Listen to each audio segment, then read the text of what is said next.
Was there any pressure to live up to the original? It was very important. I think James is struggling to reconcile what's in front of him with what he knows to be true. How important was that opening scene for you? Sort of seemed to be the key. Do you think James is a good person or a bad person? I think it's a great question.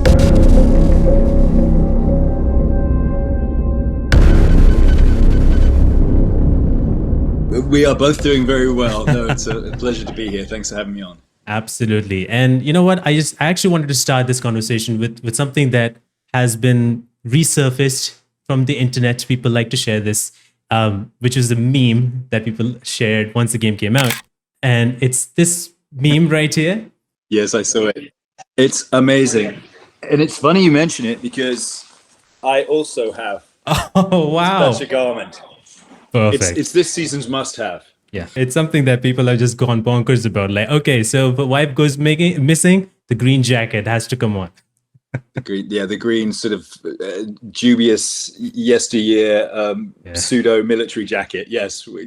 Absolutely, yes. One of the most important things that people see when the game starts, and it's a very iconic moment, and it is where James is looking in the mirror, his splashed water in his face, and he's just touching his face and trying to look. How important was that opening scene for you when you're shooting it? Was there something that, you have to do this correctly because this is very important? Well, it was first and foremost, it was very important to the Bloober team, who were absolute devotees of the original game. Although I had not at that point played the game, I was familiar. And I had watched a lot of footage online, and I saw this iconic moment. And it resonated with me, even though I had not at that point played the game. It's about identity, isn't it? And it kicks off, the whole psychological journey of our I won't say eponymous hero, but of James Sunderland. And I was a little bit fixated on this moment. It was one of the earlier pieces that we shot in the volume.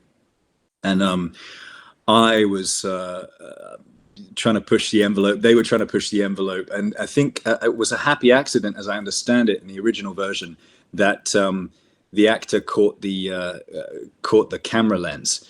So looks deep into the soul of the player. And you have this immediate connection, whether it was indeed an accident or whether it was actually very, very deliberate. I'm not entirely sure. However, I was very keen to recreate that, and I was humoured on the day. They indulged me. The guys were very, very kind, and they said, "Sure, Luke," in their kind of like broken English, the team from Poland, and go ahead. And so I managed to flick a look to the reference camera, and if you look very carefully in our version, there is there is a little homage to that original bit of genius from the first game. But I did my best to give it a nod, a wink to camera, as it were. But it was a very important scene. I love it. It's so cinematic, conceptually. He comes out of the darkness into the light, and that moment, and where we were over the sink. Of course, all of this stuff is imaginary, and that's what's wonderful about doing this kind of work. As I have, in the last couple of years discovered, it's like being in a sandbox as a kid. Everything is imaginary.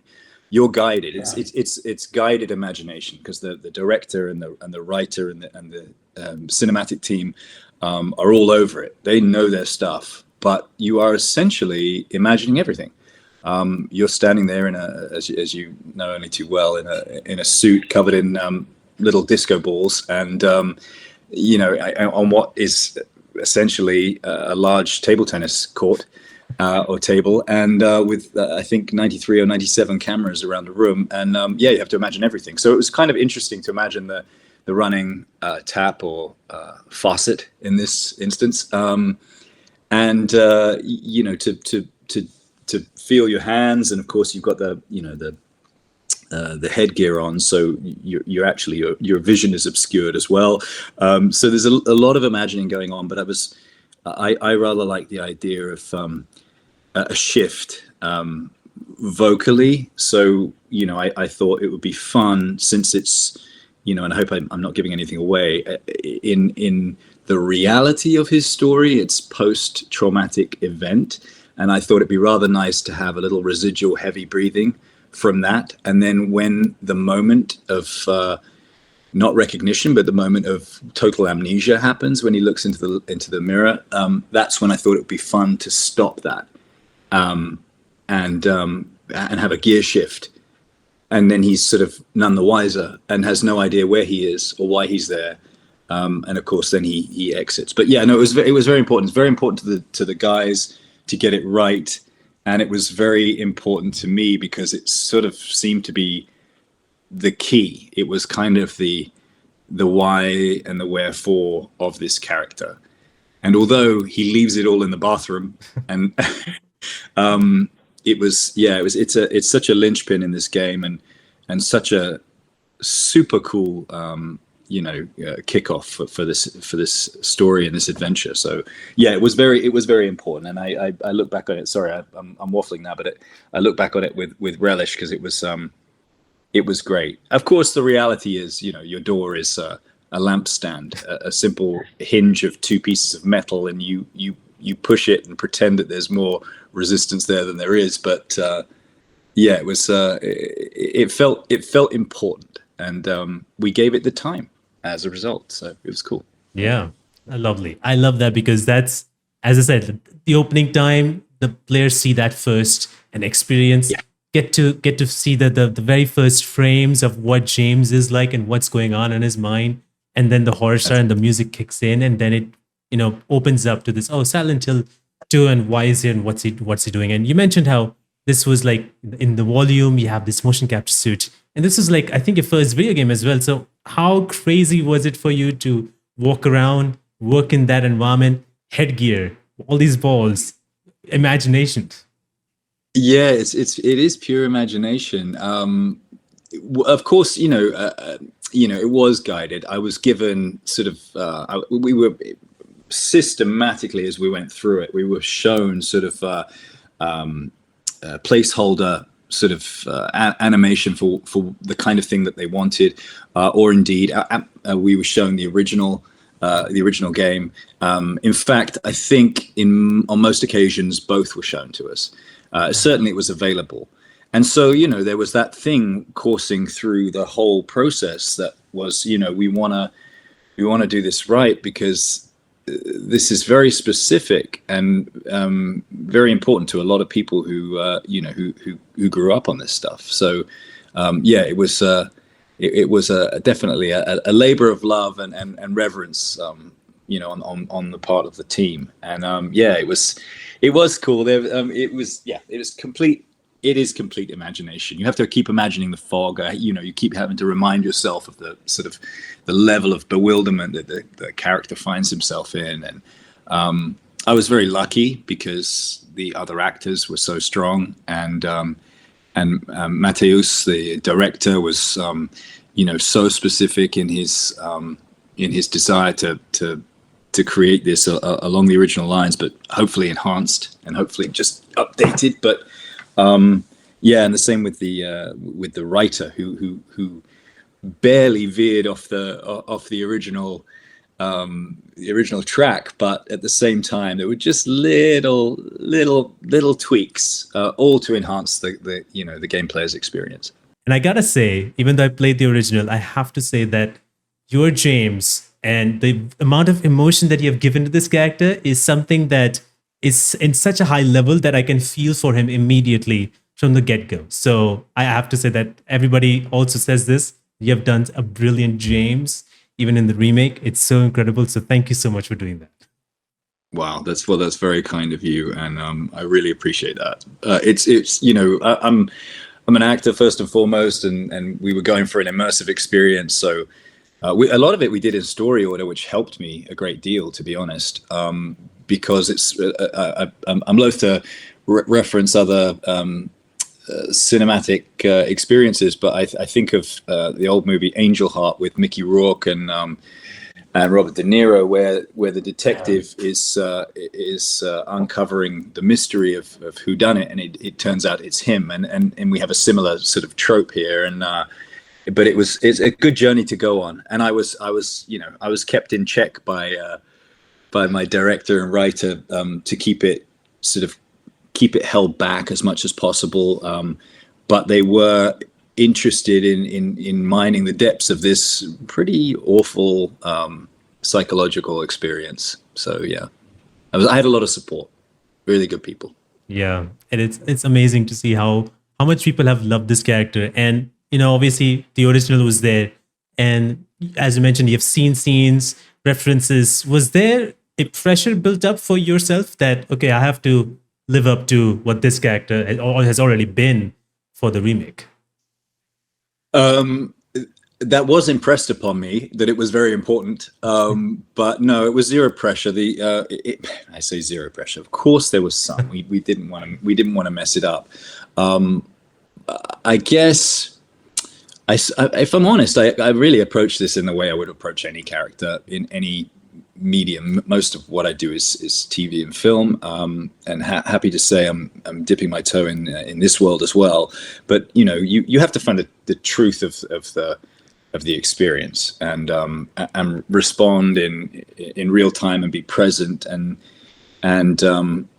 it's the sum of its parts. Moment to moment, you live it while you're doing it. Pretending you don't have headgear on that's obscuring your view, and the interesting scuba suit. But it's. I hope I'm answering your question.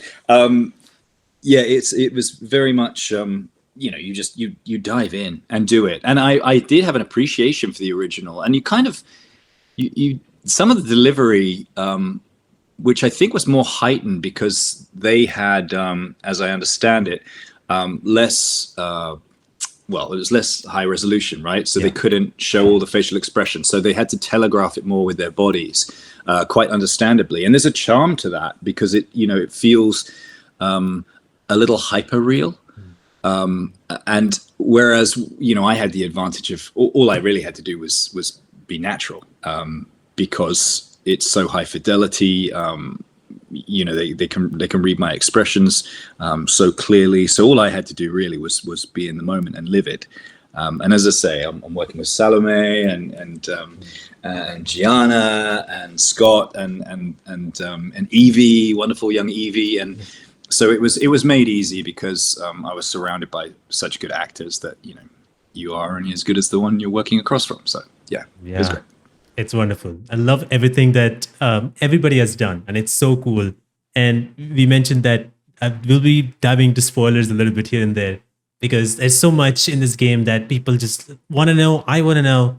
And the first thing that I would love to talk about is when James finally sees the pyramid head, and that scene where he's doing something to whatever, and he sees him and kind of hides and tries to shoot him. How was that scene shot for you, and how it was all done? So there was, I'll tell you, I don't want to completely tear the curtain down on this and reveal the wizard, but there was a lovely Canadian actor, I believe from Montreal, who was in for that day, and he was tall and imposing, and there he was, instead of manipulating the legs of one of these sort of mannequin monsters, he was actually wiggling those Nerf noodles.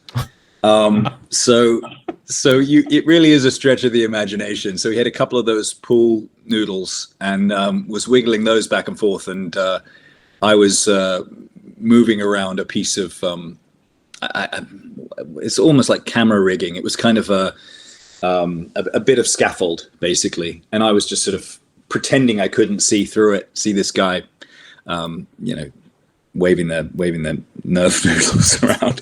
But so that's what it was. So I had a visual reference, of course, and we had two cameras on it the whole time, really just for reference, so that they could be composing and framing their shots. And I was conscious of that. So you play it as realistically as possible, but with a view to it being shot in a certain way. But yeah, no, there was I had a reference. I had a guy, a good guy, and I think he threw me around a little bit at one point as well. And then of course, there is also, I don't know whether I should say this, but obviously all of this stuff, at bar one or two of the characters, the whole world and some of the characters are obviously a projection of James's overactive imagination, which is very appropriate in this scenario. But yeah, and even Pyramid Head is really up for debate, obviously. But there is the idea out there that he is himself, the most dastardly, violent, fear-inducing version of himself. And in fact, I did play Pyramid Head. I did the walk, and I did the movements on a separate occasion. So we did. We looped a lot of me walking as if I was dragging an incredibly heavy sword, which again was an incredibly lightweight piece of polystyrene, I think. But this is where your mime training or lack thereof comes into play. Perfect. I love that. This is so cool. I don't know if did you get to see that whole scene, kind of rendered, animated, everything? Did you get to see that scene, or? Do you mean after I had performed it? Yeah, after you performed it, and how the scene actually looks like. No, I have seen it. I've literally seen it online. The guys would. It takes a while for them to render it and composite all of it. But they, as I say, they were like placeholders for a lot of this stuff. They had done their own, physical work, and I got to be honest. Sometimes the technicians in Poland outclassed me in terms of pyramid walks. They were great. They had a lot of fun, months and months, maybe even years before I was engaged. So they had mock-ups of a lot of this stuff as a suggestion, and then they let me do whatever I wanted to do, which was cool, within reason. But so I never, no, I haven't, and some of it I haven't seen. I mean, I've watched online some of the cutscenes to see how it played out, and I have to say, I'm really impressed with everybody's work. It's great, and again, I'm just thrilled that people are responding to it in the way they are, because it's a milestone, isn't it, in gaming, certainly horror. In that genre, and so it's really. I think I hope that the guys are really chuffed, because it's certainly gratifying that it's worked out. We all had, we had a lot of it's the paradox is we unsurprisingly we all had quite a lot of fun making this terrifying thing. Everyone took it. I think a neighbor came and visited me on set once upon a time on Black Sails, and they took a look around, and I think they were ready to sort of laugh at me because I was still, twirling swords in my late 30s. But I will borrow their phrase, because their conclusion with that, and I think it applies here, is that it's serious fun. Like, everybody's very good at what they do, and they're giving it their all. But there is no question, it's usually really fun to do, and especially when it's been well thought out. And this one was so. Yeah. Oh, for sure. I have to ask, who do you find more scary? The pyramid head guy, or those lady figure kind of people, mannequins kind of thing? Personally, the ladies. I mean, yes, for sure, they're much more terrifying. And it's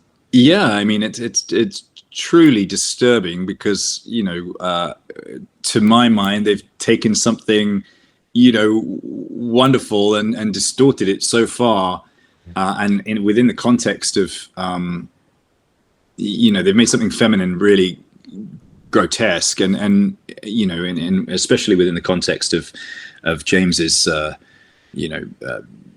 self-induced trauma. They're an horrific quantity. Pyramid Head.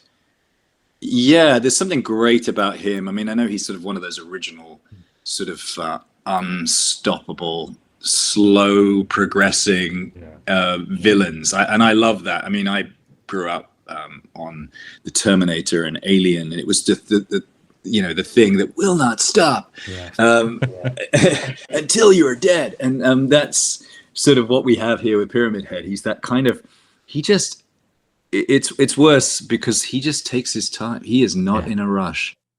No rush. He's just not. No, there he is again. And there's that inevitability, and I think that's what hangs over like the sword of Damocles over this whole the whole of James's experience, is that he is inevitably going to meet with a terrible truth. Yeah. For me as an actor, and for the rest of the gang, it's a fairly intensive experience over a short period of time, and for that, it's actually, I think there's probably energetically something very good about that. But these guys have been living in that fog for many years. Yeah. Many years. I hope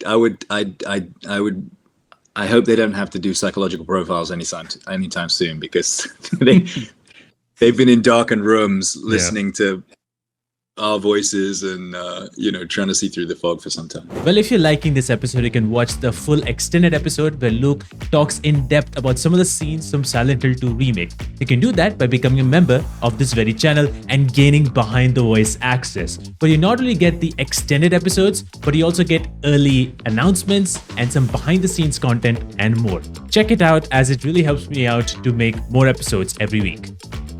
How come, like, when James in the game, when he meets Maria, it's a very cool scene because he sees her and he obviously thinks that it's Mary. But how come when Maria tells who she is and everything, how come he never had any suspicion that Maria is just, easily coming along with him? No worries, not an issue. And she's even asking for him, like, will you not let me tag along? And he's okay with that. Yeah, I mean, if memory serves, there is some reticence. He's not sure if he should be, spending this much time with an alluring lady who is strangely familiar, to use that old phrase. I think it is odd for him. I think that's what's really fun about this game, is there is an oddness that pervades the whole thing, and I think James is struggling to reconcile what's in front of him with what he knows to be true. And so that was actually eminently fun to play. And I think where I think maybe I diverged from the original, or perhaps not, maybe that's just in my imagination, but it is that it strikes me, and this is a bold, sweeping statement, something I really love about horror is that when the reality is set up really well at the beginning, and that reality may be the aesthetic, the visual reality, or the soundscape in this instance, or the mind of your protagonist, I think it's kind of cool that, and on forgive me, it's a rather circuitous route of saying this, but it seems like I wanted James to be kind of confronting everything at face value, and you want him to feel real, so that the audience can run with it. He's the eyes and the ears of the audience. You're experiencing it, alongside and with him and through his eyes, and so. And that's what's great about horror is if you have strong naysayers or non-believers or skeptics who don't know why these people are lingering in these adverse circumstances and scenarios, if you have somebody who's truly trying to help them get out of what he learns is unget-outable, I think it really adds to it. So while the environment was certainly creepy as hell and surreal, and these encounters, and what I really admired about the other actors actually was that they really maintained that surreality, and it's probably not the way you say it, but it's just off kilter. It's not, and these are very good actors who can deliver a line as naturalistically as anyone else, but they just kept it a little bit heightened, in part in homage, I think, and they would have to tell you, to the originals, but also just so it feels off. And I guess I wanted my guy to not be the full ticket, because obviously he's going through a psychotic episode, and I forget what they call it. Like I had it the other day. It was psychogenic amnesia or something like that. And so he is definitely going through something and isn't operating on all cylinders. However, I thought it'd be kind of, I don't know, and this was encouraged by the guys, and that is, you kind of want him to feel real. If he feels phony, then I felt like we would be lost. But if it feels like he's trying to interpret this and give it everything the benefit of the doubt, and okay, well, I guess they must have their reasons for wanting to stay in this hellhole. As indeed, James goes deeper and deeper and deeper and deeper into it. It keeps going. He just keeps going. But anyway, there we are. Yeah, I mean, it is insane how his mind is, and obviously as players, when they play, they get to know later on and what's happening, and it's just like, it's mind exploding kind of moment where, oh wow, no way this happened. He's the reason. So there's so many amazing, incredible moments, and the reason why I mentioned earlier when I said that your acting was so incredible is one of these moments I loved it. It's when Maria is feeling dizzy and she wants to rest, and the moment when James leave, she asks, like, what if he doesn't find Mary? And she's saying something, and he is trying to look back but not turning around, and it seems like he doesn't want to turn around. So I feel like, is that a moment where he also realizes that it's kind of similar to how he would see Mary lying sick in the bed and he doesn't want to see her? I love that interpretation. I think that's definitely a snap point. I remember it well. That was very carefully choreographed. I think that's one of the moments where I actually had less idea of what was going on. But and I'm an absolute control freak. I need to know the motivation for every beat of life when I'm working. I'm sure, much to the annoyance of many of my lovely friends and direct friends. But no, that one Mateus was very specific about, and it was, I think, carefully choreographed along the original lines. But I think that's fantastic. I think that's a great interpretation. I think that's what's kind of exciting about any of these sort of, not just televisual treats but games, especially these experiential things. It's like you are interacting with it, and that is that definitely that psychology was certainly coursing through the performance, I hope, and certainly through the game, is that it's a blind spot that he's not quite prepared to stare into, because he fears what's there. Yeah. And definitely this whole journey is one of avoidance, isn't it? But ultimately it cannot be avoided. That is his fate. He has already determined it. So it's a very good call. I love that. Yes, that's what I was thinking. 100%. That's what I was playing. Yes. The answer is yes. It's so cool because a lot of people had that similar interpretation online, and I was like, oh, I need to ask this. And because it is all like James, as I mentioned, James has it coming. He has these moments where Maria keeps on in front of him, keeps on dying over and over again, and it's just him getting just feeling pain over and over and over again. And there's this one moment where he just sees her dead body, and he just starts crying, as if he probably thought that that's Mary. And then he comes to his senses that, oh no, I need to find Mary. And then all that emotion just kind of goes away and just walks away, which is really cool to see what's happening in his brain now that we know what's happening. It was such a cool moment right there. I remember, yeah, I remember that. I remember that sequence, and yeah, 100%. And that's what's fun about this, and awful is that he's in purgatory, isn't he? Yeah. His eyes are being pecked out over and over and over again, and then he gets to relive the misery of it in slightly different iterations. Sometimes it's close to the source. It's Mary that he's thinking about, and how awful it is that she's gone, and then he's witnesses Maria dying, and he has to live through that. And then, as you say, he then snaps back to, no, I've got to find Mary. That's my mission, and this is a sideshow. And then, of course, he has to fall in love with Mary again and meet her again, and the video, and lose her again, but not just lose her, but have the dawning realization that he was the reason he lost her, or was he? So there's, yeah, absolutely. He is forced to relive his hellish scenario over and over and over again, and it's very clever. It's a clever conceit, I think. Yeah, it is. It is so. And if there's a moral to the story, it's like, don't do it. Don't.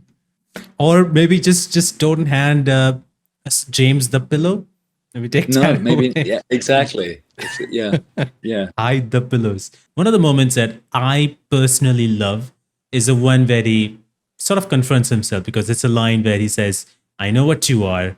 I know why I needed you, but it's all over now. I don't need you anymore. James is like kind of confronting his demons in some sort of way. Has there been a part of your life where you have confronted your demons, so to speak, to better your life moving forward?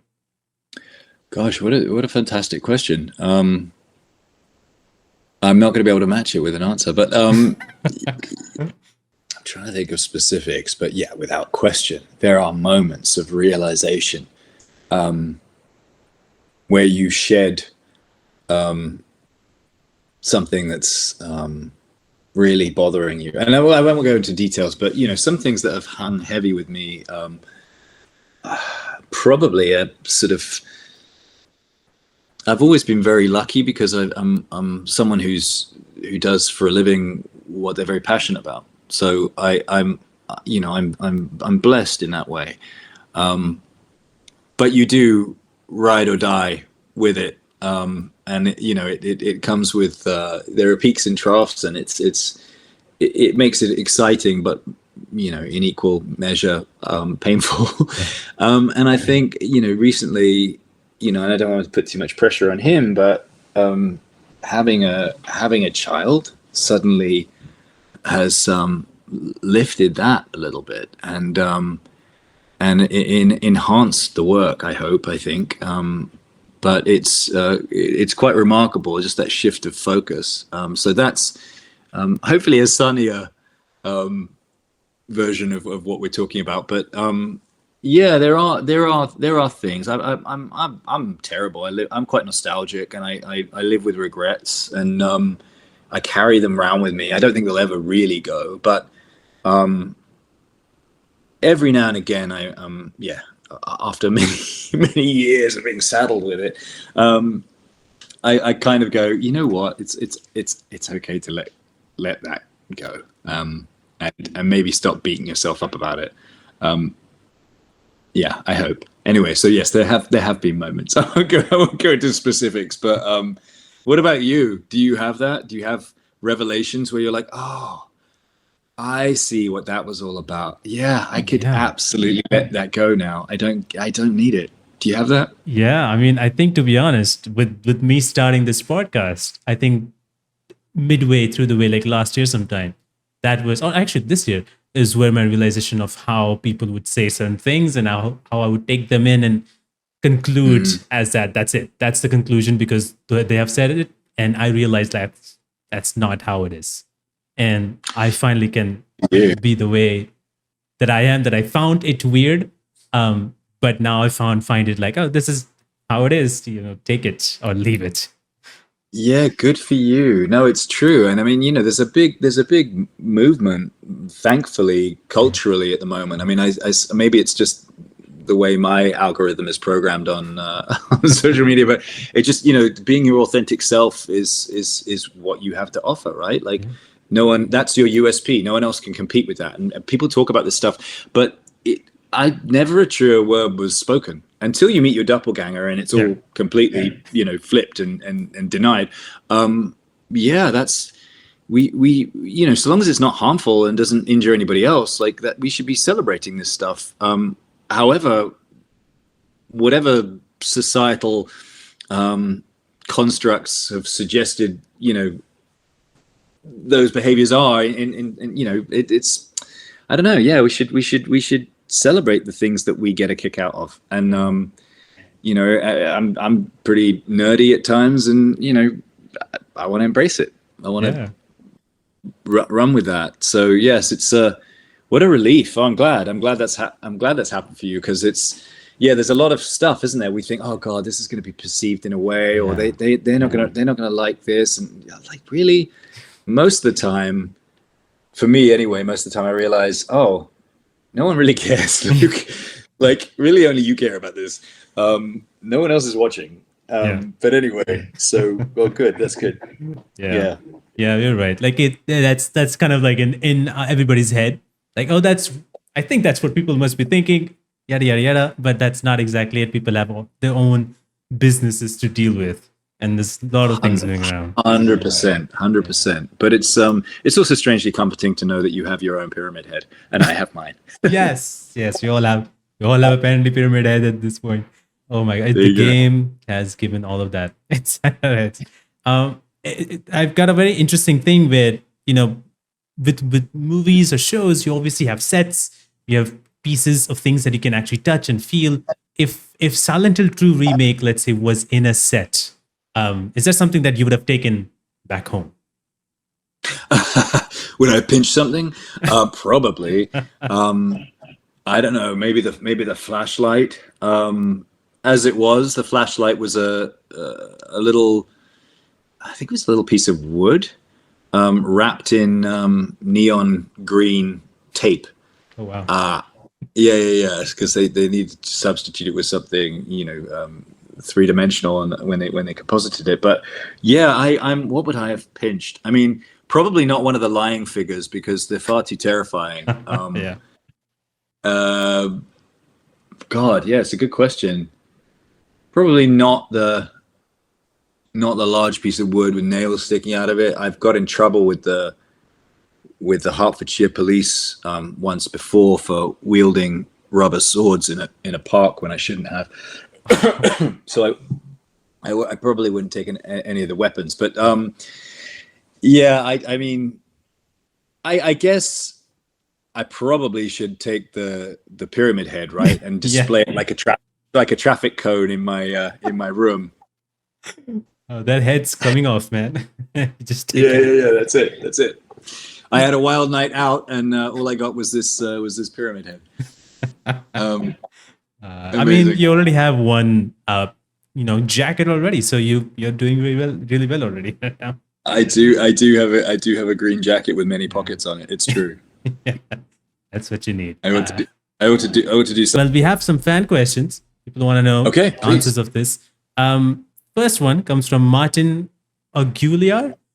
Did you know Guy Keehee, the original voice actor of James? I'm very aware, and I wanted to. Yeah, I didn't want to deviate massively from it. I like tonally. I love the curiosity and those pops of exasperation, and I think he's a little. I mean, maybe not in this instance, because I did try to raise my. I do a lot of American accents, and I tried to raise my pitch a little bit, so it was a little closer to the original. Although my biggest MO really on this game was to try and emotionally play it for real as I was experiencing it. So I wasn't trying to mimic Guy, but I was very familiar. And in these scenes, they get into your system. You watch them enough, and some of the rhythms. I would be delighted if some of the rhythms were similar, because I know that Salome was. There were iconic scenes in particular. Some of Maria's, behind bars. Some of her, especially that one word "anyway," which brought us a great deal of joy. I know she was aiming to find it and make it pitch perfect, whilst still being consistent in her own performance. But she was nailing that. I wasn't. I don't think I was aiming quite so much to sound like Guy. I enjoy it. It's great. Like it's iconic, and it's just right. And there's something so charming about that. You know, even the pizza scene with one of the notoriously hardest lines to deliver. And I see some chatter on the internet that isn't in there, which is interesting to me because we did have a variation of it, but it's interesting that it isn't in the final cut because we did play a scene. I think so that it is in the final cut. I haven't seen it because I've not gone into that kind of storyline, but there is a scene where people have at least said on Twitter when I posted the announcement that they're saying thank you for the pizza scene. So I think it is there. Oh yeah. Oh no. Well, I'm okay. Well, I'm delighted that it is there. Okay, so possibly somebody who would on one of these forums, I saw an objection that they were like, "That's a shame we didn't have the pizza scene." I was like, "Oh, I remember playing it. I remember doing it, but maybe the game takes you down different paths. I don't know, so. But yeah, it sounds like it might do. But that's great. No, I'm very happy that was in there. It felt to me that we did a couple of there was a moment I remember when we were going through the window of a cinema rather than a bowling alley, or was it the other way around? Early on, an early scene, and Maria says something along the lines of, "I don't even like bowling," or "I don't even like movies." It was a weird hangover from the original game. Like not weird, but like deliberately weird.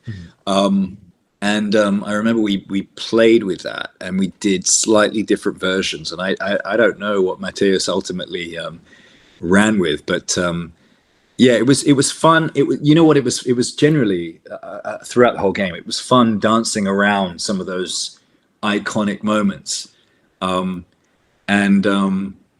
I think because I had, I was there a little bit longer than the other actors because you can't really get away from James Sunderland. James Sunderland can't get away from James Sunderland.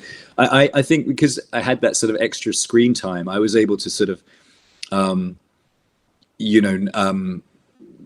play it a little more fluently, whereas these guys had these wonderful flashbulb scenes and moments in which to nail those iconic moments, which they did beautifully. And I think they just, I don't know. I mean, I need to play it, but from what I've seen of the cutscenes and from being there in the room, I remember them really paying tribute to the original whilst still being very believable, but slightly off. And so the whole, and it made my job much easier. I just have to respond to this slightly distorted reality. This is slightly unhinged version of Silent Hill. So no, that's great. I'm glad that people are making the connection because it's the same guy. Yeah. It's James Sunderland. In my mind, they are one and the same thing. And if we've done our jobs well, then they will be making a connection because you don't want to lose the essence of what made it great. And this is the challenge. I know people talk about this. This is the challenge of doing a remake. And I think Bloober navigated it so well. Like that is such a tightrope. You don't want to mess with the past, but you have to do something new, otherwise what's the point of doing it?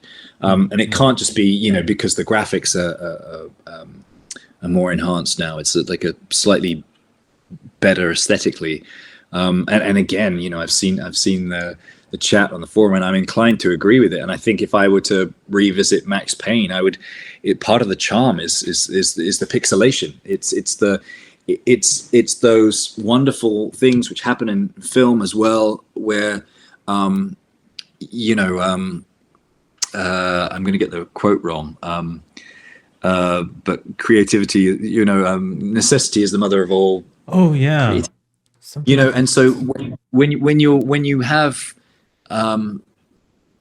you maybe don't have the resources, you don't quite have the facility to do the thing you want to do, you find a new way of doing it that gets around it and circumnavigates that, and then you end up with something really quite special, or in the case of Silent Hill, quite sinister, because as I understand it, the fog was born out of necessity. They couldn't they couldn't render a full image in every direction, so they pared it down to what was necessary, and the fog became its own character. And yet it was really to mask the blue tack and the sticky back plastic, because it wasn't quite the technology at the time, as I understand it. Forgive me, it's a horrible way of describing it, but yeah, I think part of its charm was its some of those cruder moments, and you don't want to lose them when you remake it. You don't want to make it polished like one of the like modern televisions these days, where they smooth the motion and it makes everything look like it's on a smartphone, and it isn't. It's just been upgraded, and sometimes the upgrade can not be so beneficial. So I'm very happy that the essence has not been lost, because that really was the mission. That's cool. And if any, I think Bloober, to their credit, they were trying to, mine it for all it was worth, and maybe dig a little bit deeper into the dirt of Silent Hill. Yeah. Lovely. Love that. Gary King, 1986, has a question. Would you say James is a good person who did a bad thing, or a bad person who is polite and caring of others on the surface? I mean, I think that's a great question. I think for me, playing it, there's this thing, right, that we shouldn't judge our characters when we play them as performers, and you can't really, because you're playing a sentient human being, and there might be some sociopathic, psychopathic exceptions to this rule, but most people don't think that they're terrible people. And I think, obviously, we know James has done a terrible thing, or maybe it was a merciful thing, but it sounds like a terrible thing to me. But yeah, I think that's the fun of it. I mean, James is bearing witness to the mask slipping, maybe. I think that's what he's fearful of. What he's discovering about himself is horrifying. So yes, he's bewildered, but he's also a little bit deluded, because he just thinks he's a relatively nice guy wading through some horrendous, shocking experiences. But as he digs deeper, he discovers that he's created those experiences. He's projecting them onto the canvas of his mind. That didn't come out right, but I think as I was playing him, I think I was in James's imagination. James, I think, thinks he's a good person, and he discovers he's done a very bad thing, and I think it turns the whole thing on its head. And as you go deeper and darker into the game, it seems to me that he's finding out more about himself, and he doesn't like it very much. So it's a great question, and I think you could answer it either way. And I would like to hear what Gary 1986 Gary someone King. Gary King. I would love to know what his experience of it was, because I think that's it's very much open to interpretation. I mean, that's usually, and honestly, I play a lot of characters with who have some form of duality, and that's which is wonderful. Sometimes they present as as a charming, easygoing, diplomatic guy, and they're revealed to have a very sinister agenda. And sometimes you meet the villain and then discover that actually they're they're prevailing over something else. So, working through something else, which is, it explains it all. And actually, they're not such a terrible person. It's just circumstantial. So, but I mean, in this instance, I think James thinks that he is a good person. Yeah. But no, he's done a very bad thing. He's done a very bad thing. That's true. Done a very bad thing. Yeah. Alvarez Yeldireco, I think is the name. I'm sorry I'm pronouncing the name wrong, but his question is, if you have to explain who the Pyramid Head is to someone that plays in the game for the first time, what would you say? I would say that he is, without giving too much away, he is he's fate. He is James's ultimate fear. It's his greatest adversary and most puzzling and darkest nemesis. It's him. It's the worst version of himself. Yeah. And it is the sword of Damocles for me. It's kind of it's his fate. It's his knowledge of it's self-knowledge, and it's pretty monstrous. Yeah. And overwhelming. Yeah, definitely. I think I kind of, it's like one of those iconic monsters where, I don't know, Michael Myers kind of comes into mind, where it's him. Yeah, So it's kind of like that, and it's really cool. I keep hearing this, the Michael Myers thing. I love I don't think it's just anecdotal. I think it's real that the mask was actually a Star Trek William Shatner mask that had just been spray painted white. Yeah. And again, they grabbed what they had to hand and made a thing. And a Pyramid Head is, don't get me wrong, it's a premeditated design, but there's something kind of crude and familiar about the large pieces of soldered metal, in the shape of a triangle on the head. There's something just really weird and obvious about it, and yet it's fantastic, like the Michael Myers thing, and the guy just moved really, really slowly. And that's when they don't rush and when they keep coming. I mean, you should leave. They're the dangerous one. Custer asked, are there any scenes that were generally hard to shoot because of how emotional they can be? Not hard to shoot, no. I don't think. I mean, actually, that's all lies. Yeah, there's a sequence.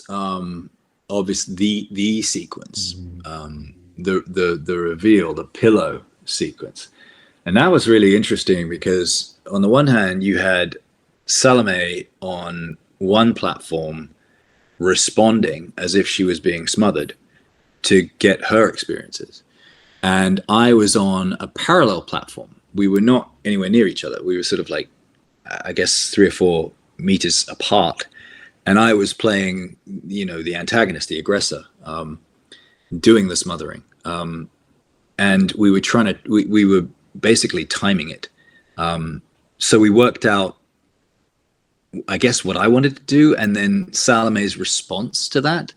And then we were doing it simultaneously, concurrently, but in different spaces. That was pretty interesting. That was kind of more about choreography, but of course at the whole time you have to focus on the emotional intensity. So that was challenging, but it was kind of a cool new challenge. I often see actors, I don't think I've ever done it actually, but they have a mallet and then somebody got a blood pack and they're squirting them in the face, and they're hitting a rubber tire violently. It's awful. But it works very well. Something's going to absorb the blow. So we had our version of that, I guess. But it was interesting that both the victim and the perpetrator were doing it at the same time, but in different spaces. So that was. But You know what? It was very, again. I'll say it and say it and say it again. It was so great working with Salome and Gianna and Scott and everybody, and Devereaux was even there. The Baldur's Gate fame. She was also there. We can talk about that another time. But Wow. she offered backup, which was amazing. So she came and worked with us as well. And yeah, it's just such a great team of people that those emotional scenes, they rest on that interaction. And so when the other actor is giving it everything, you can't help but give everything. And it's it's a good experience. I guess it's a little bit draining emotionally. I don't really take my work home with me, but sometimes you do find yourself like completely wiped out and you're not quite sure, and you go, oh yeah, that's right. A friend of mine years ago, I think it was a positive thing. We were having a good conversation, but our behavior shifted, and he just said, oh, it's just the show asserting itself. And it obviously bled into our own interactions off stage. It was a play, I think. And he says, it's just the show asserting itself. And I love that phrase. And I think that doesn't really happen to me very often. There was one time when I roared at a security guard after I had been, I think, playing pirates all week and doing terrible things. And and then I was with friends, and we were asked to take a really unnecessary circuitous route out of a building, and he was just pulling power, really. And fair enough, but I roared at him. And fortunately my friends put an arm around my shoulders and said, he doesn't mean. So I was rescued from certain death, I think, on that occasion. But yeah, no, most of the time it doesn't really. I don't think, but it must take its toll. Yeah, it's a weird profession. It's a weird profession. It is a weird profession. Goth, ask a question. Considering the complexity of James, that's really good of him to call in. Considering the complexity of James as a character, is there any aspect of him that has impacted you or taught you something on a personal or emotional level?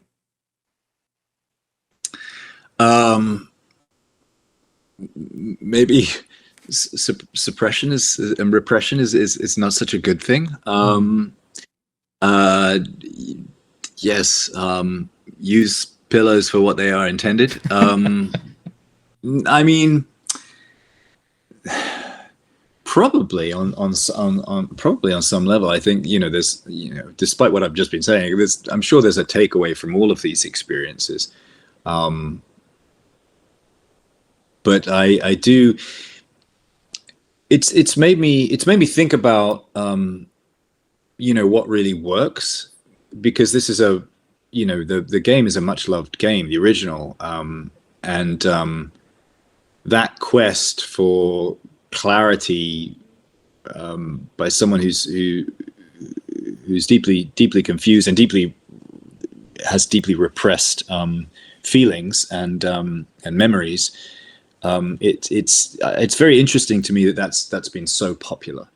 It is an important game, I think, and I think it has to be handled with care, which I'm pleased that Bloober would dealing with it, because especially Angela's storyline and Eddie's, it's it's within a fun horror, designed to thrill, entertainment, but as we know, these are very important issues. So I know that's not so much about James, but I think it's good if you're going to visit and revisit this terrain, and it is highly problematic and highly traumatic. It has to be hopefully done well, because we all have problems. Everybody's got stuff, and that's a very light way of doing it. But mental health is something that affects us all. So yeah, it makes me think about that in terms of entertainment. There's a responsibility that comes with it. But vis-a-vis James, myself, yeah, I'll have a little think about that. Yeah. It's a lot Yeah. to process, to be honest. It's a lot to process. I mean, he's got a lot of problems, that guy. He does. Yeah, he does. One last question from Invaders. Would you look for more roles in the video game world? Hell yes. Yeah, no, I'm believe I'm scheduled to do something villainous in the not too distant future. But yeah, I would. I love it 100%. To be honest, it's free reign of your imagination. Again, you know, it's guided by a storyline, a plot, and often dialogue. But the no, it's a wonderful. I like it very much because it's. I love television. I love film. I would like to do more theatre. I don't really do a great deal of that. Not through any real choice. Just stuff comes up and you do it because you're grateful, and it's very exciting. And I'm blessed. Video games are amazing because, as I said, it's like really like black box theatre. There's it's a very exciting medium to perform within because you have to imagine everything. Yeah. And you know, I really enjoy that. My mom even said recently to me, she said, yeah, you never had any problem like imagining another reality. And I was like, oh wow, that's cool. That sounds like yeah. When I was a kid, for fancy dress, I dressed up as a scarecrow, and I mean, among other things, there were many many things, but I remember I was on grass, but I so committed to the role that I wouldn't put my hands in when I fell. So I would fall as a piece of wood with the arms out at the sides. And yeah, I think my parents knew they were in trouble at that point. But yeah, it really is just, it's total make believe, and that's really fun. So yeah, I would love to. And also you have such free license, right? Because you can play anything, and they can not just make you younger, but they can do all sorts of things. So your micro expressions are absolutely used when they're good, but they can be interlaced with such interesting animation that you can become anything. It's brilliant. You know, I'm hoping there's many years of work in it. You know, as long as AI didn't steal it all. But yeah, no, I think, and I'm super gratified that people are enjoying the game because, you know, it is. There's a lot of humanity in there, like from the team at Bluebird through the actors and you know, and then the artists animating it. Like there's so much human involvement in it. And I did hear one thing when we were making it, and this sound awful, but the instruction from on high was when there was any question mark about how to animate. And bearing in mind, this was said in front of me, so this may be absolute lies, but they just sort of said, we were over in Montreal making this thing, and they said if there's any doubt about how to animate the expression, then go back to the performance. Just go back to the performance. And so, you know, there is it fills me with hope that they will still need actors. I think that's definitely gonna happen. Real people actors, real ones. Yeah. As good as animation is, as good as, you know, I grew up on all the Pixar movies. I mean, they're amazing, but they're all born out of life, right? They're born out of the imagination of an animator, and what they know is to work, and all that stuff is very human. So yeah, God bless it, love it. I hope I get asked to do more. We'll see. Oh yeah, I think so. Because of this game, there'll be more definitely coming. I think, you know, horror genre is always fun to be in, so I think there's going to be more coming.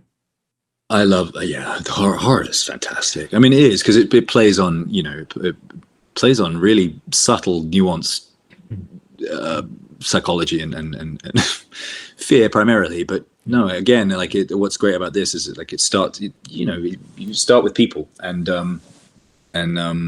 when these things are done, I remember watching the Exorcist, and the opening 40 minutes of that is it's so well rendered. The mother is amazing, and the whole the priest, forgot his name right now, but Jason Patrick's father, it was such a real world that they set up, that when it goes bad, you buy into it and you go, oh my God, we're so close to, and it's really exciting. I think it's very exciting genre.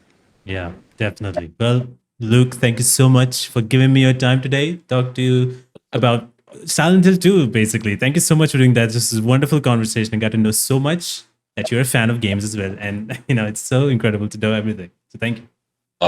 Total pleasure. Lovely to chat with you. And yeah, please edit freely. take care. And yeah, it was a real joy. Let's do it again sometime.